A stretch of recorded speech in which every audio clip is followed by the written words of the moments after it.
escape from some of the engage that SKT does have.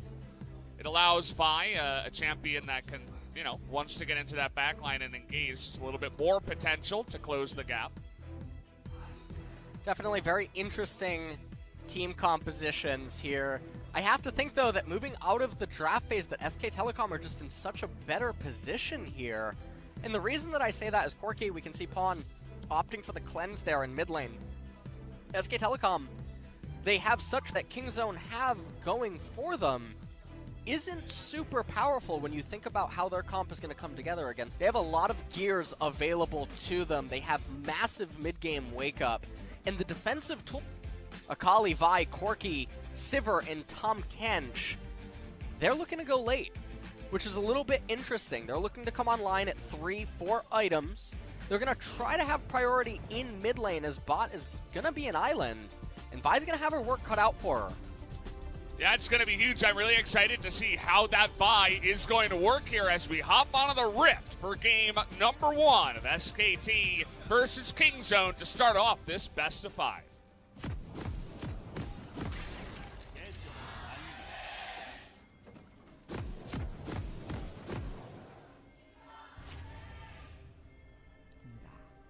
Off we go on a magical journey into this best of 5. We saw the analyst predictions from the analyst desk. It was 3-1 from Captain Jack, and I believe it was 3-0 from Bitdory.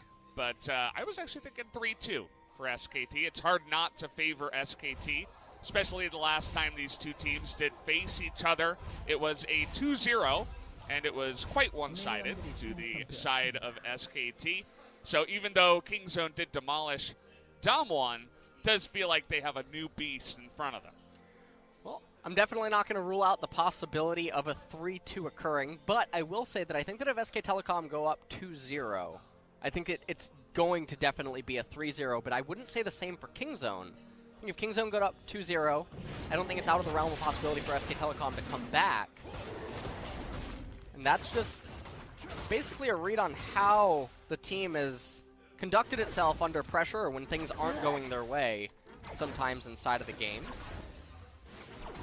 So we'll have to see what is going to happen here. Faker actually has a relatively good first wave. Pawn mismanaging it a little bit.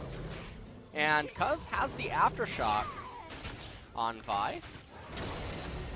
Yeah, I'm definitely a proponent of if your champion can use Aftershock, you should use it, as it's pretty strong. It's a good rune, for sure. She is going to be the only one on their team that has it. Of course, Lissandra will also pick it up, as we do have the runes there at the bottom. Anything strike your eye? Anything interesting there, Alice? As early flash, actually, does come out. As Def was saying they should be winning in that bottom lane, but already he had to flash. Yeah, already things are starting off on a little bit of a rough foot. And in mid lane, people are picking Corki against Lissandra, but the way that people are piloting him inside of the mid lane, as well as you can see here that Pawn has to take the cleanse, things just aren't looking that good for the Corki. And he's going to need to make me a believer here in this game. Oh boy. It's gone. And bottom lane getting very frisky down there as Cuz has elected for a full clear. And I like this. He recognizes he can't do anything in mid or top lane. There's no point in trying to gank. The only type of gank that he would be able to get away with would be a pressure gank. But there's a lot more that has to align for those type of things to work. We did see the last time that Vi was played, it was by score in 2015. 1,318 days ago. And I did not expect today to be the day where it does come in, but Cuz, once again, bringing out all those pocket picks and weird stuff here, is going to start us off with a treat. Everything seems to be even in the mid lane right now, although Lissandra does have priority as Cuz is continuing his route for a full clear, elected for the red smite very early on, as well as 2 control wards. So that tells me that he thinks that his laners are going to be able to get some priority in coming minutes so that those aren't entirely useless buys, as Klid is now pathing towards the left-hand side of the map. What are your thoughts on this Varus pick? We haven't seen it all too much. I think it's seen about 12, 13 games so far in all of Spring, which is actually not that much. There were a bunch of other picks on the table, but that Ezreal was banned alongside of the Kalista and Vayne. So I suppose the choices were kind of taken down a notch. Well, the Varus pick is something that used to be popular. It tends to dip in and out of popularity. And the reasonings as to why, I'm not entirely sure. He's an extremely powerful pick that is able to get lane priority on a whim if he really needs it. He has the flexibility, being able to go into the lethality Varus or the attack speed on hit one. And so I think against this team composition, this is still the patch where I believe Wit's End not changed yet. So we will have the magic resistance via the Wit's End and able to amplify not only his but Lissandra's damage as well later in the game. I do believe that he should just be going for the attack speed on hit Varus. Although he looks like he wants to go Blade of the Ruin King first item, which is a little bit surprising because there's no tanks on the side of Kingzone. For both of them up in the top lane, but Khan is out of mana and he flashes to the left side. First blood goes over to Rascal in the solo kill in top lane. Yeah, without even having to expend his flash either. Yeah. Khan is now really far behind in the top lane after having secured himself a beautiful lane state with Cuz in such close proximity. This is going to be teleport for teleport, and Khan's going to have to fade a gank now. This is an absolutely terrible spot for the SKT top lane. You can see he gets hit by the mini stun, and after that just didn't have the mana. Walks down into the river, and then can't flash to safety to even get a flash either out of Rascal. So just felt like a little bit of a misread and a misplay, and Rascal just jumped right on him. Said, okay. And something about a tri-brush, but seems like the team is in high spirits, and they should be after taking on Damwon and now getting first blood against SKT. And so Cuz didn't actually elect to gank top lane right away, and so Rascal coming off the teleport, he has the Seeker's Arm Guard and Amp Tome as well. Klid gonna go for a lane gank here against this Akali, as it looks like they want to guarantee that Khan is gonna be able to get plates on this Jace. No one else really able to secure themselves any plates across the map, and so this plate is going to offset some of the disadvantage that was incurred by giving up that first blood here in top lane. We also did have Rascal starting Cloth 5. He had used all of his potions by the time he hit level 6. And I suppose that is one way to get through that Jace lane and hit level 6 and open up a chance really to get on top of him, as now Cuz is hiding in the pit here. He is level 6 and waiting for that scuttle, but oh man. Oh boy. Oh, he's gonna. Oh, he misses him, and yeah. Now it's going to be 1v2 as he's in a bunch of trouble. Going to get knocked straight into the Jarvan. Nice knock up there by Cuz. Is going to flash, but the red buff is going to take him down. See you later. As it looks like it wasn't actually the red buff. Maybe the smite comes in, but either way, down in the bottom lane, more aggression coming out of Teddy and Mata. Nearly able to take Tucson out. And the thing about this aggression is it comes at such a good time, as 5 spellcasters now will be on the side of SKT. And so they have the option to permanently freeze it, but they don't seem like they want to take that. Looks like they just want to crash it.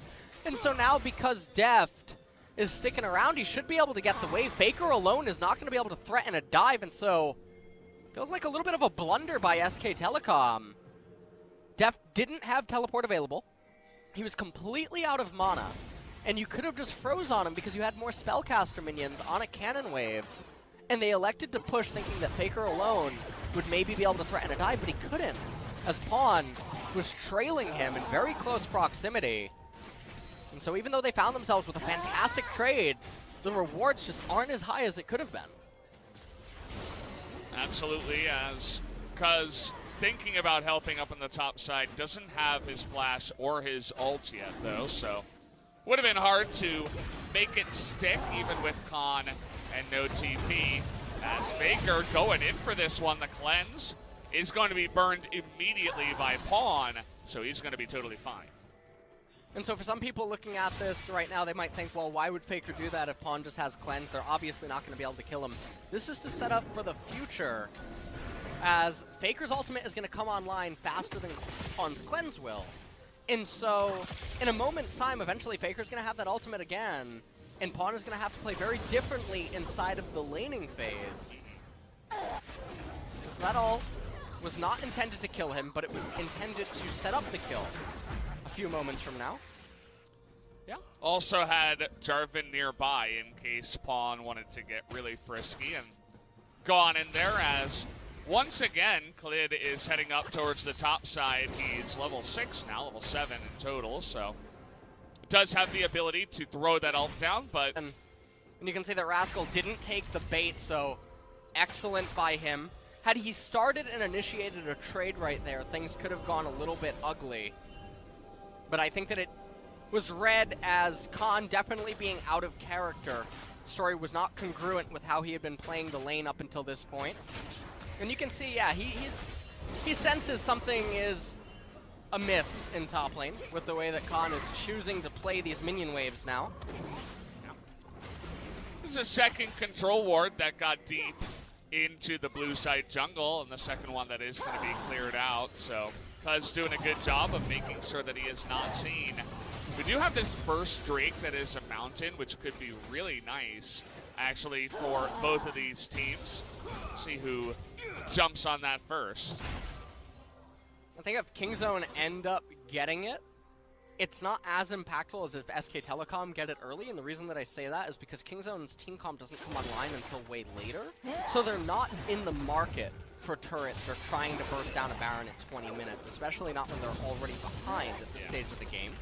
Whereas SK Telecom, they really need that mountain to threaten those very things and make sure that they can continue to accelerate against this Kingzone team comp. Yeah, you can see they're taking for free, essentially, as Kingzone are not going to bite the bait on taking any fights just yet. That's coming on in here as Rascal, always threatening now any kind of play. Was able to get the solo kill before Gunblade, obviously, but did have to delay it to pick up that arm guard just to survive. As Faker is looking to recall. Call was completed, though, by Pawn, so that's going to offset some of the CS gap currently present inside of the mid lane. And aside from that, Kingzone are only down 700 gold. They are down a mountain with a second one spawning. That is really unfortunate, to be completely honest. Double Mountain Drake that early on into the game, it enables macro rotations that you aren't normally supposed to be able to get away with.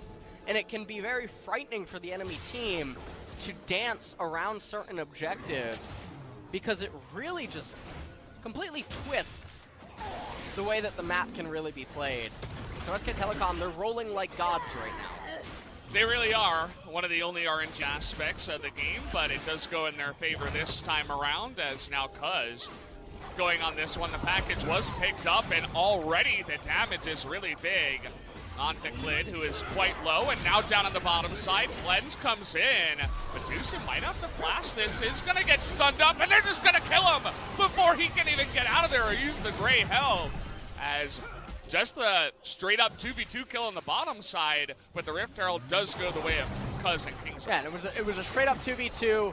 Kingzone, they end up getting the Rift Herald, but one of the sad things about it is that the turret plates have already gone down.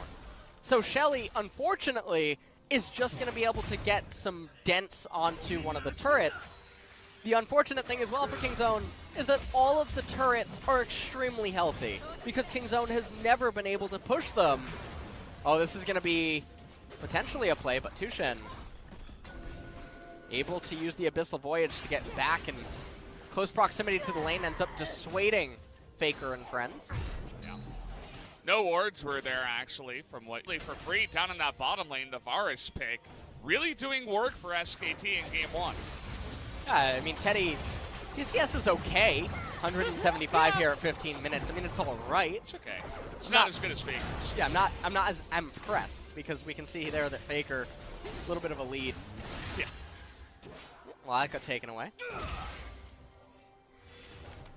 As yeah, more pressure being put onto this bottom lane, and this is not what you want to have happening for your Sivir and Tom Kench, as it looks like first turret is going to go the way of SK Telecom.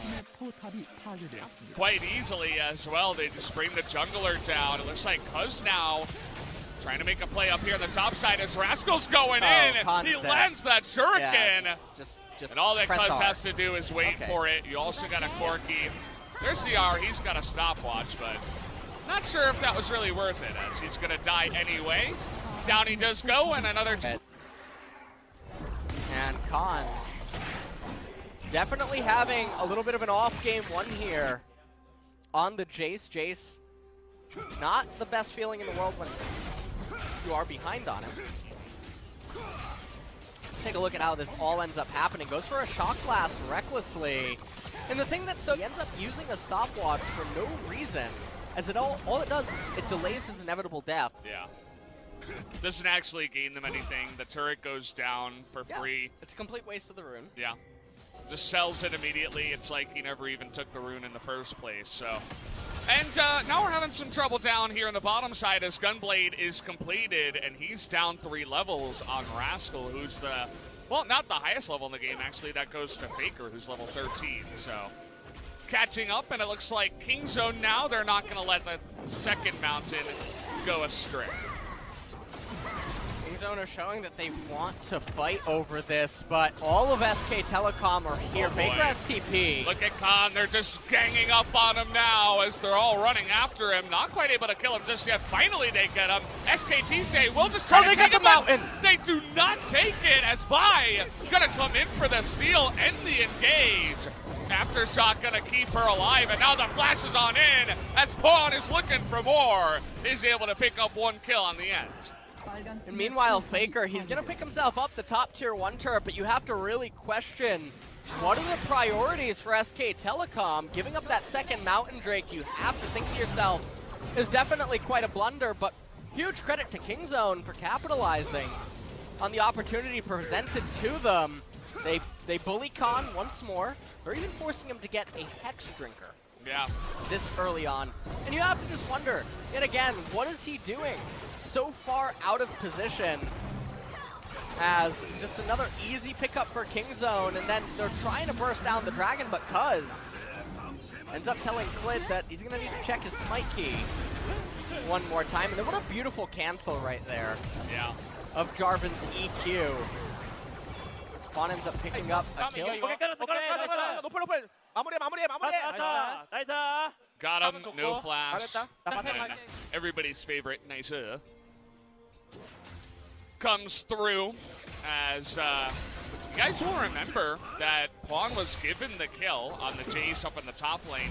Picks up a second one now on top of that call. So this guy is actually stacking the cash right now. And that's exactly what Kingzone want for this Corki to get online. Well, Corki 2-0-1, 200 CS, also has a cull completed inside of him, even though he has sold the item.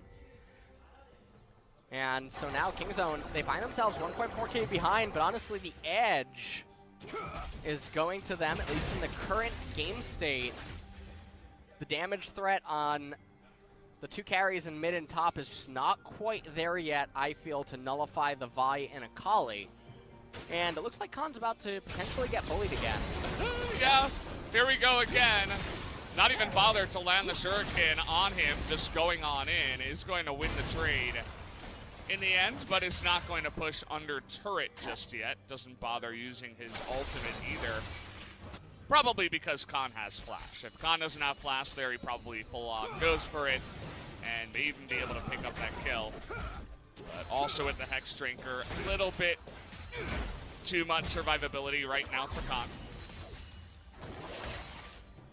And SK Telecom posturing around in mid lane. They're not really going to have too many options available. With only 1 Mountain Drake, they don't have the ability to just go and try to threaten the Baron and demand that Kingzone come to them. So Kingzone, they're going to be content playing ping pong in all of the lanes, letting their champions continue to scale up right now.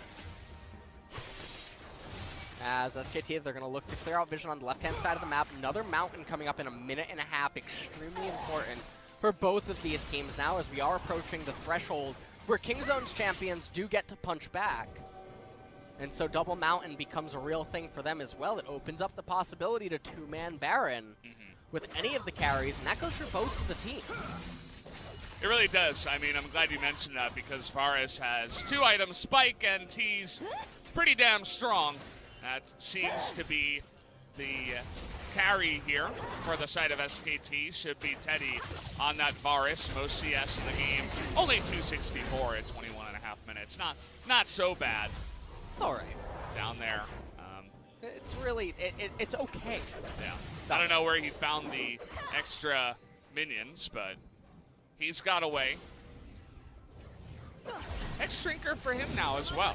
So he's definitely taking the Akali very seriously if he does get dove in that back line. Oda teleports into the mid lane and ends up placing down one warp. We're getting the ping pong. This is the LOL state I like to talk about. Both these teams just lulling around, as really the onus is on SKT to get something done. Now they will have another very big Drake coming through that mountain. Is going to be the next one as Teddy just casually 1v2ing, had Mana nearby. Yeah, Pawn and Cuz are definitely out of position right now. Doesn't matter if you have home guard, you're way too late to this mountain. SK Telecom, they should just burst it down as soon as it spawns. Dept has teleport. Oh, actually, Dance on court. He has package. But SKT don't look like they want to just burst it down. So I made a little bit of an error, didn't realize Corki had package available. He will be here. In presence. Yep. It's waiting nearby. You can see that Kingzone now trying to set it up as Rascal comes over the wall, avoids that shock blast. SKT look like they just want to bring him right down. Yeah, as Clint and them are just going to go down on the right side. The package gets him out, and the Dragon goes the way of Kingzone, as now they've got double mountain. As playing on mountainous, rocky terrain right now are both of these teams. Really bizarre movement there from SKT. Rascal is just getting so much aggro from SK Telecom. He's pulling it so well. And so SK Telecom continue to falter as the game draws on. Ocean Drake gonna be the next one coming up. Or as I like to say, Open Drake. No one is gonna consider that a high priority. So it's going to be open for anyone to take here at 28 minutes. They were rolling so well, and then all of a sudden, Open Drake shows his face. What are your thoughts on the Death's Dance here for Corki? Definitely not an item you see very often. Generally, it's the rapid fire cannon into an Infinity Edge. So mixing it up here is Pawn, and again, it is Pawn. So, you know, we've come to expect that out of this player, but what do you think? Well, I'm thinking the Death's Dance, well, it was changed many patches ago, so it's all damage now heals you, even though Corki does majority magic. And so it's not just about the physical damage he can do. So he's able to heal up. I suppose that there's some poke on the side of SKT that he can try to heal. Trying to ultimate now on top of Faker. He's got 4 people. Wait, he does have the stopwatch available. Now TP's coming in. Faker trying to lock him down, but take a look at Cuz in the back line. Nice knockup, though, onto that Akali. Now we're turning it around onto Cuz. He's going to have his own stopwatch, and in goes Pawn onto Khan. Meanwhile, up in the top side, another fight going on here, but nobody is going to die. And even though there's no casualties inside of this fight, though, the one thing that you have to remember is that Kingzone's members are all really healthy. Oh boy. This is a pretty free Baron. Looks like it as SKT, they're going to cancel some recalls. TP now coming in. Cuz is getting very low. Oh boy. Just a couple of spells will do it. Baker's going in. Baker got caught. He's going to assassinate him, and the swipe goes the way of Tom Kent as Kingzone take out the Baron. But can any of them live on the backside? Pawn is a god. He's able to take a kill. But just go down. German. Kingzone turned it around. Red Buff helping SK out. Telecom. Turn it around on Kingzone. And so now SKT, without Baron on the map, it's no longer going to be an objective for Kingzone. All their members are down. SK Telecom is going to get a massive amount of gold off of this, as well as XP. And we'll see how this is all going. Cuz is taking way too much damage. And so the tanking on the side of Kingzone, not quite the best. Faker comes in, has the aftershock, and comes down to a smite bite. Tushin end up being able to get it right at the very end. Deft goes down with his flash still up. It looked like Pawn was gonna get out, but SK Telecom red buff. His E acroed it. Look at SKT coaches. They're like, wait, what? 오케이 나이스 Oh, 비틀리자. I got it. It's Yeah. worth it. I got it. It's worth Killed it. Nice. And huge turnaround there for SKT.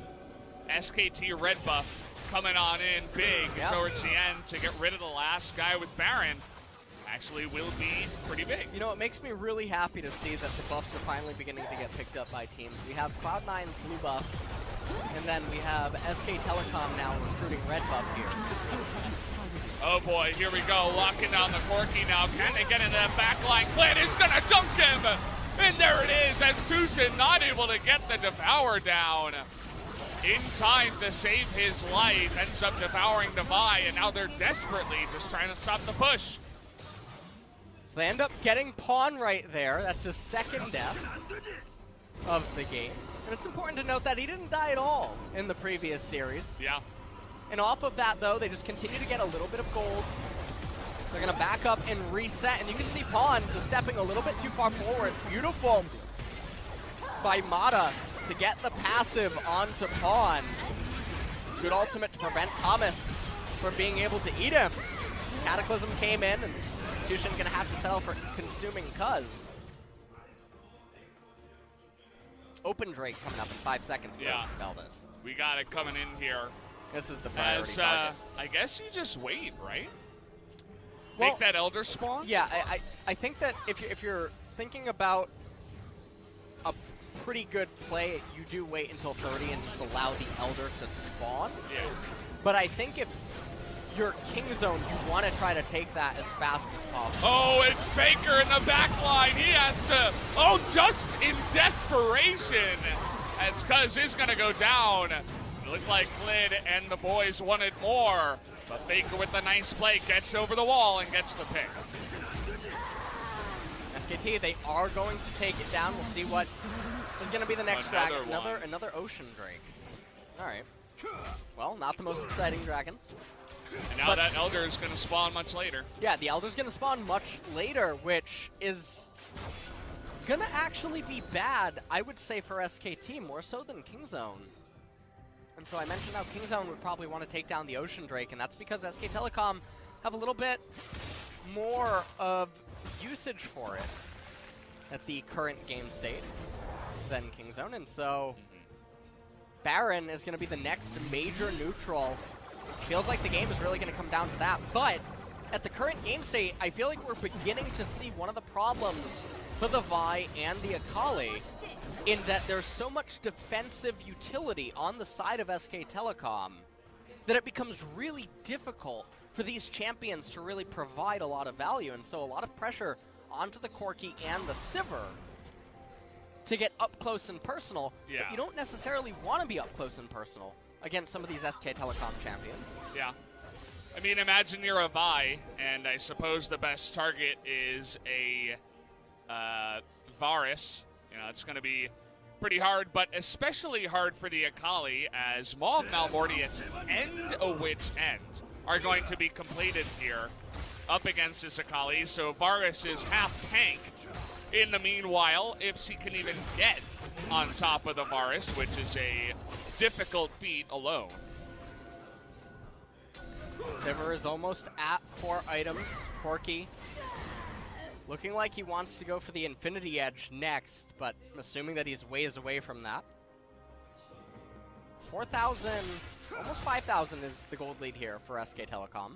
45 seconds until the Baron ends up spawning.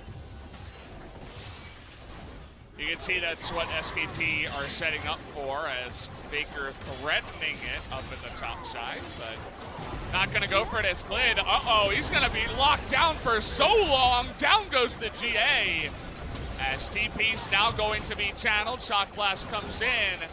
It looks like Kingzone just going to be happy to pick up the GA alone. Yeah, it's a fantastic trade, though, for Kingzone. They get the Guardian Angel. Glid now very low on HP. He does have that Ocean Drake, though. Look at how effective it really is. Just look at it. Can't tell it's sarcastic. Hold on, he's almost gotten 100 HP in the last 10 seconds. All right. It's chugging along. He's getting there. It's like molasses uphill in January. Oh, they're going, actually, right on top of Rascal. The flash in from Faker, and Rascal just lulls in his face and shurikens away.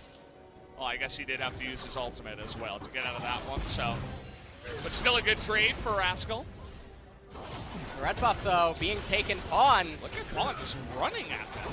Pawn's playing dodgeball right now. I actually love this, what you can do. He's going to dodge the ultimate from Boris as well, and now Faker not in the best position here. Doesn't have his ultimate, just has the Zhonya's, and he's going to pay for it as he goes down in the mid lane. Yeah, I don't know what that was, Valdez. That was... No analysis on that one? I got nothing to say on that one. Okay. I don't think Baker knows what that was. I think he's regretting that one a little bit, as the ENT pings are going down onto the Baron, but Kingzone, even after taking out the SKT mid lane, are deciding against him. Let's take a look at Pawn Turret. Watch Faker take this, and you have to wonder, what was going through his head? Maybe he thought that Tom Kent was on their team, but that's not the case. As double mountain Barons, they're pretty fast, but they're looking for the turn, trying to get into that backline on top of Teddy, but look at the return from SKT! All the knockups come in, and Fine can't do anything! As Khan is going to be in here, but take a look at Corky. It's actually the Pawn Show at the end of this fight. He's going to crit for the last kill. Not going to be able to get the last one, though, as the ace goes down as Death Dance takes him out at the end. Oh, man. Khan is going to be the last man remaining in the Death Dance. Ends up killing Pawn at the end. That's going to be another turret. Let's take a look at this. Kingzone, this looks like a pretty free Baron. They elect not to 50-50 it, instead try to turn on, and here is what we're sort of seeing, as Pawn probably wanted to do a barrel roll right about now. Yeah. He tried right there towards the end, as Death Dance, I mean, it kept him alive against a lot of that engage, but at the end, does mean that he is eventually going to meet his fate, which was the death. But you can really tell now with Infinity Edge that Corky is doing some ridiculous damage. And Teddy, even though everybody jumps on top of him, still gets a triple kill. Yeah. It's an 80 carry show tonight. And right now, Faker, one of the interesting things for me is that despite that full fight, he still doesn't have his death cap. He might have it right now, though. I'll have to see. That's a very big item completion. And so now if you're Kingzone, you're probably saying to yourself, let's just fight before Lissandra gets death cap. Ooh, looking at Khan here. Looks like he's got Edge of Night. He's going to be jumping on top of I. The Devour does have to come Teddy. in as okay. Rascal in the back line, in the shroud, trying to ultimate away. Is going to have the Zhonya's here towards the end because going in the back line, trying to do that damage. What is this fight? Oh boy, Teddy gonna get the first kill as Rascal not gonna go down. Faker flashes in, but look at the damage that they're turning back on top of them. Look at Pawn, he's still alive in the fight, gonna take out one more as the double kill also goes to Rascal. We're watching Street Fighter tonight, Brendan. Absolute chaos in this game. What a slugfest it's been the last couple of minutes. Both of these team comps are really going head to head. Just take a look at how this all ends up unfolding, because whiffs on his ability to try to engage onto Khan. Faker came over the walls, couldn't decide what he wanted to do. Tushin ends up getting Cuz to safety. Rascal using that Shroud to great effectiveness, goes into the Zanya's Hourglass, has another one to boot. Cuz trying to get onto Deddy, dies. Oh boy. Okay, here we go again. The fighting never ends in this game. It's only game one, but it's gonna go the way of Forest! What in the world as Teddy with the arrow steals it from downtown? Teddy might have just saved the entire game for SKT because a poke comp doesn't have much leg to stand on against Baron sieges. But had Kingzone had the Baron, they should have just been able to run over SK Telecom with it. And so now you have to feel so bad if you're a Kingzone fan. These are the worst ways to potentially lose the game. Imagine getting this close against SKT. The game isn't over, but we'll have to wait and see how it goes as the replay comes in. You see, there are no junglers here. You can see the exact moment the Kingzone team's heart breaks. Right there, 646. There is a jungler there at the end, actually, but can't get the smite down. A little bit too slow.